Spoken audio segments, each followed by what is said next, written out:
If you have been wondering how to build healthy meals for weight loss, today I'm showing you the exact framework I use as a registered dietitian to build meals that are satisfying, balanced, and promote healthy weight loss without giving up your favorite foods. The first step to building healthy meals for weight loss is to start with protein.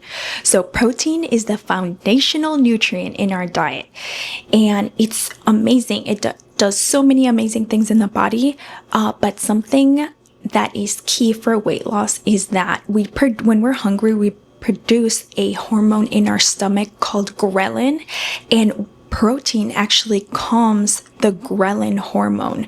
So this is why it's so amazing to have protein. Not only because it's in charge of building our tissue and rebuilding tissue, but it also helps us stay satiated after we eat a meal. So most of the time when I'm building a healthy plate, I will start off with looking through my inventory, like either my fridge, freezer, or my pantry, and I will build meals around that protein item. One important thing to keep in mind is that we want to consume leaner proteins just because they are low in saturated fat, and saturated fat increases our fat calories, and if we consume a lot of it, it could lead to cardiovascular disease. So we definitely want to avoid that.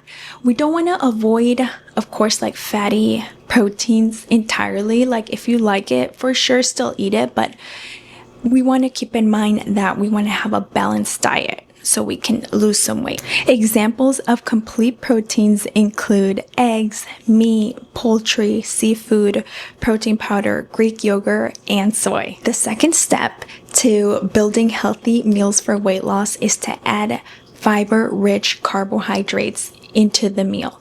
So fiber-rich carbohydrates are important because there's two kinds of fibers, but fiber just keeps you full longer. It slows down digestion and it just makes you feel full longer. It also provides energy because it is a carbohydrate, so it adds some nice balance to your meal so you're not feeling lethargic after. But yeah, foods that have some fiber-rich content include oats, quinoa, beans, and lentils. The third thing to add to your plate is to have half of your plate be produce. So it can be fruits and vegetables. This is because fruits and vegetables are low in calories, they have fiber, and they add a lot of vitamins, minerals, and antioxidants into our body, right? And examples of produce include potatoes, asparagus, frozen fruit, bananas, and berries. The fourth thing to add to your healthy meal for weight loss includes healthy fats. Healthy fats are amazing because they're low in saturated fat, so they won't clog our arteries. They will keep us full longer, and they have some nutritional benefits in a way that they increase good cholesterol and then they decrease bad cholesterol. Examples of healthy fats include olive oil, avocados, avocado oil, nuts, and nut butters. Now I will show you real life examples of meals that I have made that have the framework that I just discussed with you. After I go through each meal, for some of the meals, I will share the nutrient breakdown so that you'll be able to see the ratios between energy, carbohydrate, protein, and fat. And I want you to keep an eye on the ratios and see how balanced these ratios are for these meals. Starting with breakfast, the first example I have for you is this veggie saute topped with eggs. So the veggies, sometimes they vary, but for the most part, I always like to have the protein, the fiber-rich carb, produce, and then the healthy fat. So for this specific dish, I always like to have 2 eggs. I like to have sweet potato as the carbohydrate, as the fiber-rich carbohydrate, just because it does have great amounts of fiber and it makes the dish very filling and delicious. For produce, I always have kale or another leafy green, onion because it adds flavor, and jalapenos just for some spiciness. But I have added like Brussels sprouts in there and just like other random little veggies that I have left over from dinner. For the healthy fat part, I include olive oil. I always saute with olive oil. You'll see for these meals that I'm about to show you, mainly the oil that I use is olive oil, or the other fat I will include is avocado. Here is the nutrient composition of this dish. So look at the energy, the protein, the fat, the carbohydrates. Do you see how like well balanced they are?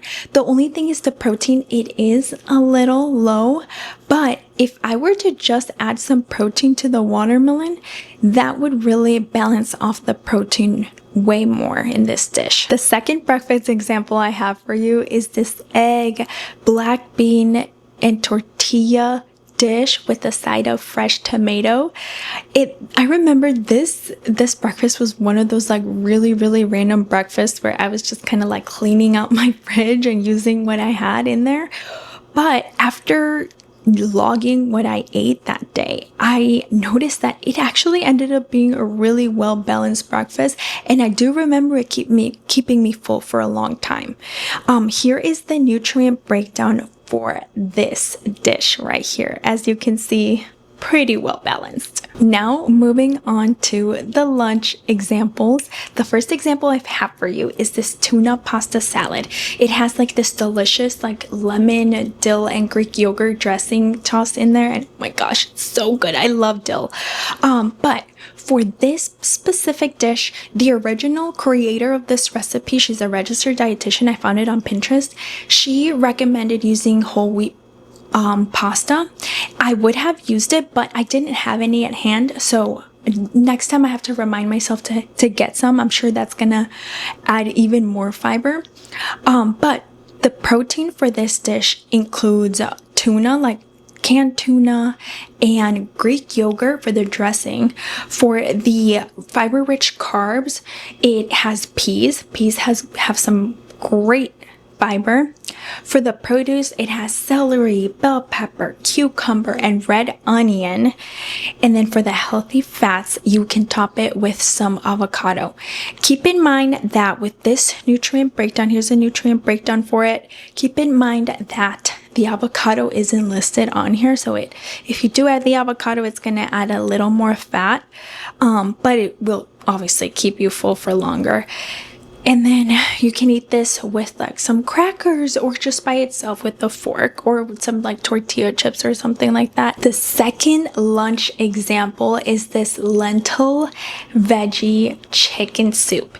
You can make this soup for dinner and then just eat it as leftovers for lunch. Or what you can also do is just meal prep the soup for lunch. This soup is super good. I remember it being the first soup I made last fall for the fall season. But for protein, it has ground chicken.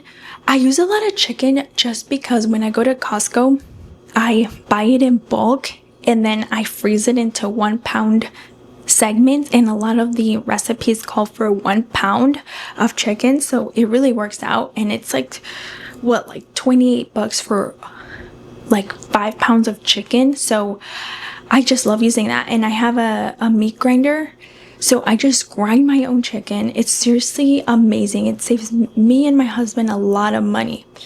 But for the carbohydrates, this soup has lentils. So lentils are awesome. They have a lot of fiber, great fiber. For produce, this soup has potatoes, zucchini, kale, tomatoes, and onion. But honestly, it's one of those soups where you can add like whatever veggies you want, honestly. Like I feel like some cabbage would have been really good in this soup too.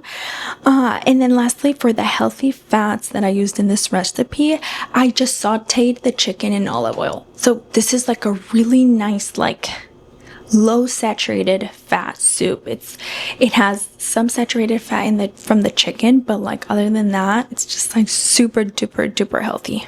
Moving on to the dinner examples. First is this white chili. I love making this dish. I make it like year round, even in the summer, even in the fall and winter. My husband will eat it, which is great. But this dish, so it has chicken and Greek yogurt, that's the protein. For the fiber rich carbs, I use two different types of beans. So I use they're called cannellini beans, and I also use Great Northern beans. I just like using different beans just to add like a variety of nutrients. It's nice to like, add a variety. For produce, I kind of just like add as many veggies as I can. So I add corn. Corn is actually, this can go into the fiber rich carb as well because it does have fiber. So corn, bell pepper, onion, zucchini, and cilantro. So it's like jam-packed with veggies.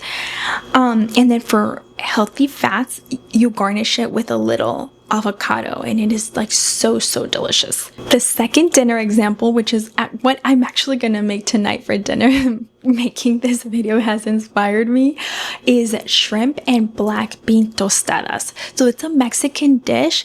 Tostadas are pretty much like baked tortillas.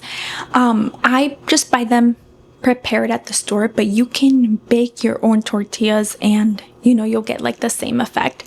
But so the protein in this dish is of course shrimp. I use about 4 to 5 shrimp, I believe.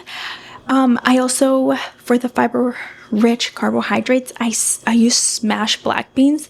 I just make my own black beans. So I have an instant pot, and I cook so many things on there. I make my beans, I cook them in there, and it's so much cheaper than buying canned. If I am in a pinch, I'll buy canned, but I generally like to just soak my own beans and then I will just cook them myself. But yeah, I mash them. You can use like a fork. I have a masher, like a bean masher. But for the protein in this dish, it includes pico de gallo, which is tomato, onion, lime, cilantro. Am I forgetting anything else? Oh, and like a spicy pepper like jalapeno or serrano. I also add shredded cabbage on top because I feel like cabbage just goes so well with seafood. Like, how when you go out and get some fish tacos, they always put cabbage on there. So that inspired me to put cabbage on these. And then lastly, a squirt of lime, which great vitamin C. For the healthy fats, I cook the shrimp in olive oil. So I will like saute them or just like, have them cook a few minutes on each side in olive oil. And lastly, I will top it with a little avocado. You don't want to add too much avocado. You want to really like measure everything. That's why food tracking is important, because if you add too much avocado and if you had a lot of fat that day, it's gonna have you eat a lot of calories. But I hope you guys enjoyed this video. Please let me know if you have any questions or any other video recommendations. I love you guys so much. Don't forget to like and subscribe. Bye. Mwah.